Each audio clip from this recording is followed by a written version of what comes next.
In November 2020, KTM has launched the 250 Adventure. The motorcycle borrows the 249cc liquid-cooled engine from the Duke 250 but misses out on the LED headlamps. The bodywork is from the Adventure 390 and with off-road foot pegs, engine sump guard and crash cage along with handguards, the intention of creating a fuel-efficient touring bike right out of the dealership is pretty evident. But how good is it? Let's find out in the KTM 250 Adventure review.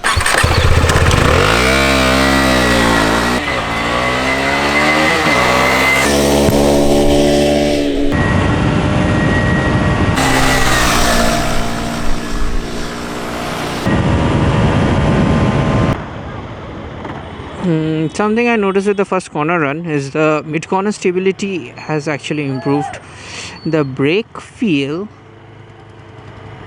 has lesser feedback somehow, but is working the same way as it works generally. I mean, it takes less effort to brake, if you get what I'm saying.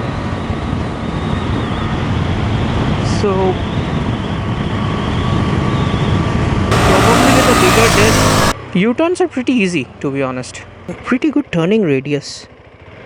See? Enough turning radius for your city riding maneuvers.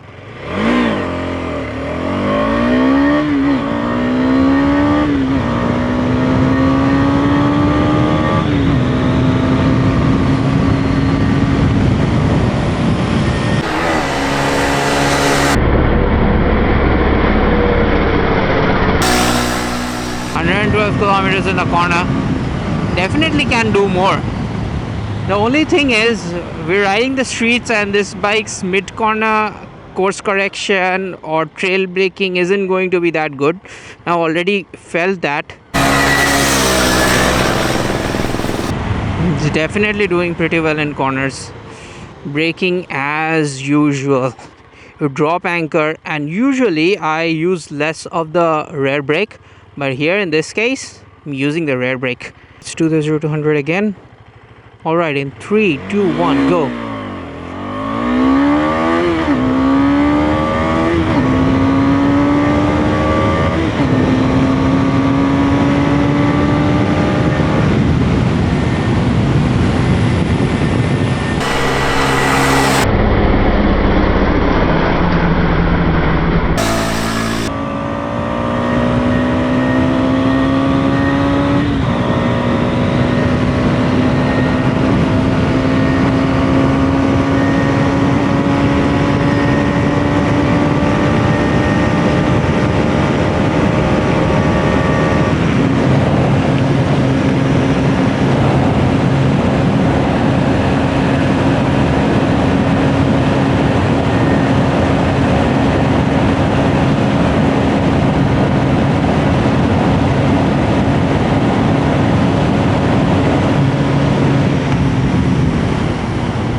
I think the Duke 250 had a lower top speed, so if they have changed the gearing up a little bit to give it a little bit more go, I would not be surprised.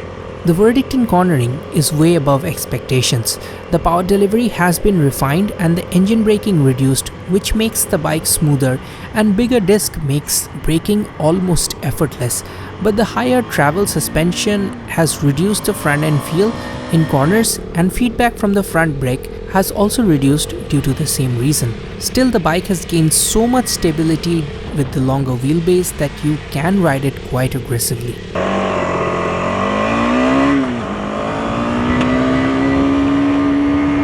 Starting up on the KTM 250 Adventure, smaller brother to the 390 Adventure.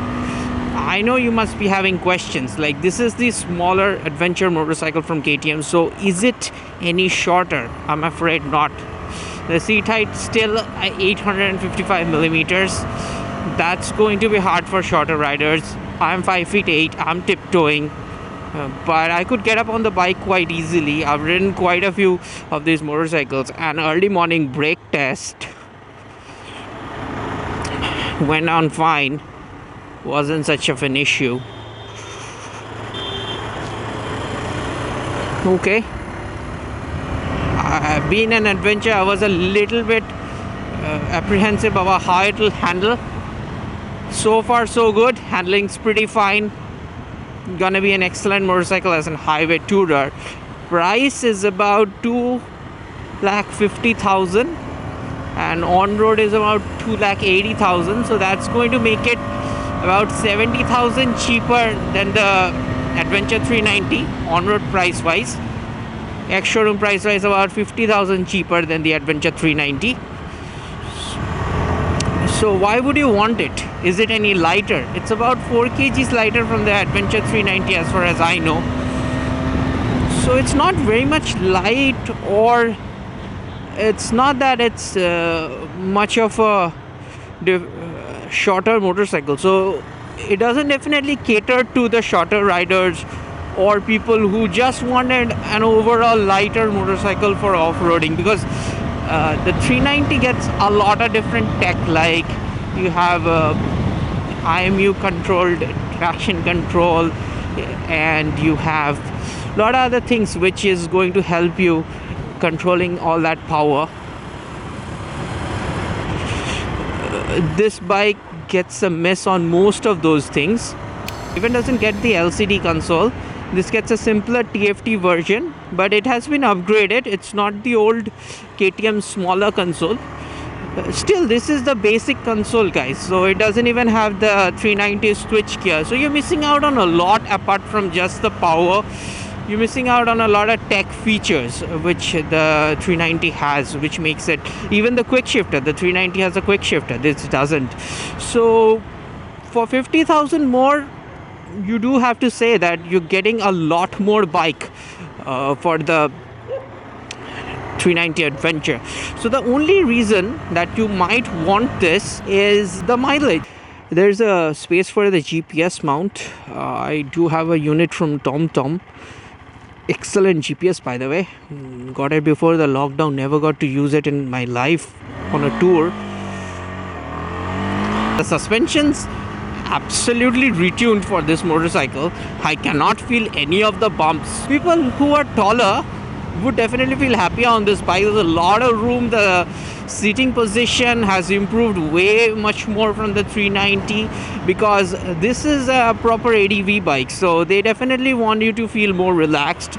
So if you're looking for a relaxed tourer, this one has got alloy wheels, so you can actually get it. Whoa, nice car. You can get it for city rides. I mean, I was hoping that it would have mushier handling, but it doesn't actually. Yeah, the front end feel has reduced quite a bit because of the bigger suspension travel. If you have bad roads in your city, then only you can definitely go for this. I mean, if you're having a normal or good city roads like we have, Duke's better, to be honest. But if you have bad riding conditions, yeah, this bike's gliding over bumps. This bike's making short work of the potholes. Like, I'm going over them and you can see my voice is not even breaking, because bike's absorbing bumps quite well. I wasn't expecting that from a KTM, but obviously this is the Adventure for bad roads. And still, as you can see me doing the corners, yeah, it's no Duke 250, you guys already know that, but this has got enough handling. The only thing you cannot do, which you can do on a Duke, is mid-corner course correction. I mean, the bike's definitely a little bit more wobblier thanks to the thinner tires, like that was expected, and the suspension, but you still have that same frame that was there. Now, another thing that was to be mentioned is, in adventure bikes, what you have is generally a slower acceleration, especially in the first few degrees when you twist the throttle. That has to be done. It's there in the Ducati, and they have done it. It's the uptake. They have done it in a different way. Like the Scrambler 803cc engine, it comes in the Desert Sled variant. That's their off-roader, proper off-roader variant. So the Scrambler has a lot of punch in the low range. So what Ducati did was to tune it down a bit in the initial few degrees, so that in off-road your tires don't roll off so much, loss of traction because of too much acceleration down below. So Ducati has tuned the bike accordingly. In our limited testing on dirt, we found that KTM has also done this lag in the initial throttle response, and the overall smoothness in the power delivery along with the lesser engine braking does help.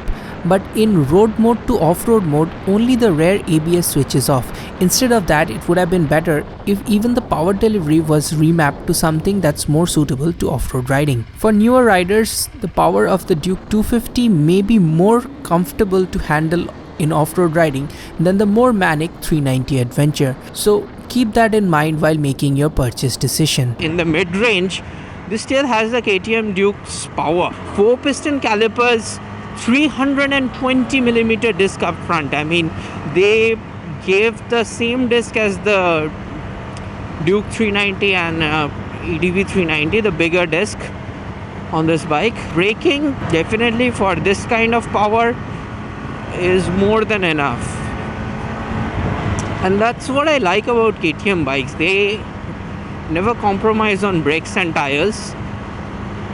But unfortunately, initially the KTM was coming with Metzeler Tourance tires. The KTM representative who got me the bike was telling me that probably the future forward will be with MRF, because this one is coming with MRF.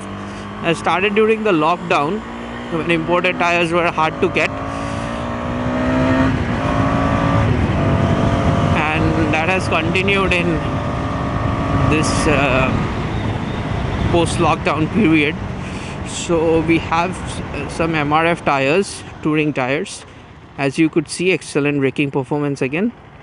So coming to the first stop, not the first stop probably, but I can show you that. Look, I can get both feet down, but I'm on tiptoes. If I lean on one side, I can get one foot completely down.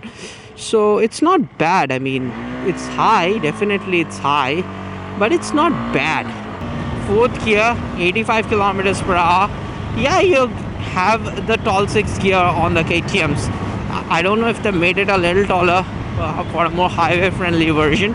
Probably they haven't, but anyways, this motorcycle is doing 90 kilometers in 5th gear. We're gonna switch it to 6th.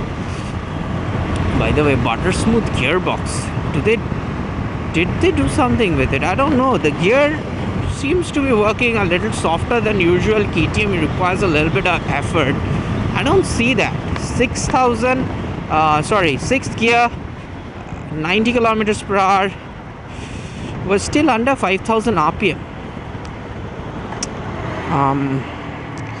I like the new dash. It's much bigger. It's easier to view. It's not the TFT from KTM 390 series of motorcycles. It's large. Everything is clearly visible. You have your trip information. You have your odometer. You have your fuel range. That's the speedometer, gear position indicator. Here's the tachometer showing the rev range, the neutral, and here's the indicators. 6th gear, let's get to 100, see what RPM we are on. We are on 6,000 RPM. So the motorcycle is making about 30 horsepower, 29.5 or 30 horsepower, and it's making its peak power at a higher RPM. I would have definitely wanted it to make the power at a lower RPM. Decent amount of torque as well. Again, the RPM is a bit too high. The same motorcycle, same thing that we got from the KTM Duke 250, I guess. Standing up was quite good actually. Feels pretty natural on this motorcycle. Sitting positions very comfortable. Your foot pegs are right underneath you, so there's no rear set foot peg on this one, obviously, because you do need to be comfortable while standing, so rear set foot pegs does not make sense. The handlebars are high, they're quite high, and that makes for a really comfortable position for the hand. As you can see, my hands don't have to reach so much. They're quite nicely folded on the elbow. So ergonomics, I'd give this bike a 10 out of 10. I mean, definitely not for shorter riders, but definitely a 10 out of 10.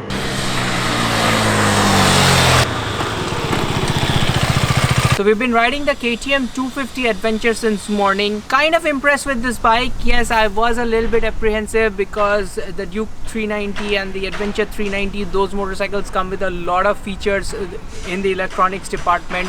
And if you see, the Adventure 390 is just 50,000 ex-showroom extra and 70,000 if you compare the on-road prices. So for that 70,000 you get a TFT console, you get IMU powered cornering ABS, traction control, quick shifter, adjustable clutch and lever. So yeah, it does look like that motorcycle for 50,000 rupee more makes a lot more sense. But to be honest, when judging this bike on its own merits, I don't find this to be that bad. One of the things that I was apprehensive about was the power delivery, and yes, this motorcycle has a rapid power delivery just like the Duke 390, but when you let go of the clutch in the initial bit, there's a bit of lag, which is very good, which is absolutely required for adventure motorcycles, because when you get stuck in mud or slush, what happens is, if you have a lot of power right at the bottom, when you let go of the clutch, the wheel starts spinning, and that's never a good thing. KTM has tuned it up a little bit like that, so that creates a little bit of lag, but that doesn't affect you, because when you let go, once you cross like about 2,500 RPM, then the power comes back in. So it's a nice ECU tuning for them on this one. Big motorcycle feel, you know, if you have to be around 5'7", 5'6", that's the minimum height. Below that you will struggle. Now KTM is saying that this has an 855 millimeters of seat height. Honestly, I feel it's lower. I mean, that's the official spec and the brochure will say 855, but I confirmed with my friend Hindol, who is from KTM. He said the 390 felt higher to him. I haven't ridden the 390 Adventure yet, so I cannot say for myself, but I do not feel this is 855. Feels a little bit lower, so you might want to go and take a test drive and see if it fits you, if you're comfortable enough. And the power, like I said, it's enough. I've discussed it a lot of times. Like for the highway, if you're doing 120, that's the max about you can do for cruising speed. If you're a really rapid rider, the 390 is always there, but this bike is enough for the experienced tourers, because I know people on tour, they don't like to, you know, rev it up and all of that. So to be honest, this makes like to be a more practical choice. Yes, if you need all of that electronics, that 390 is always going to attract you. So yeah, if I was looking at a motorcycle to buy right now, I probably would go with the 390 Adventure, but for a lot of people this will be enough. Now another thing I want to talk about is the pillion seat. It's wide, it's long, it's going to give you good enough comfort for two-up touring, and that's one of the things which we never had on KTM's. Yes, the Dukes did come up with a better pillion seat, but it was still city ride kind of pillion comfort. With this one, I think those days are gone, and I think also on the 390 you can do two-up touring. There is a windscreen available, and it is adjustable with the Allen key, not adjustable on the fly, but still there is a little bit of adjustability on there. I probably would have wanted something like the Ducati does. You can just flip the lock and adjust it while riding. So that's just nitpicking right now, because I couldn't find much faults with the bike. That's it. So I hope you guys enjoyed this video. We tried to do as much as we could here. Thanks for watching, and I'll see you on my next video. This is Rahul. Goodbye.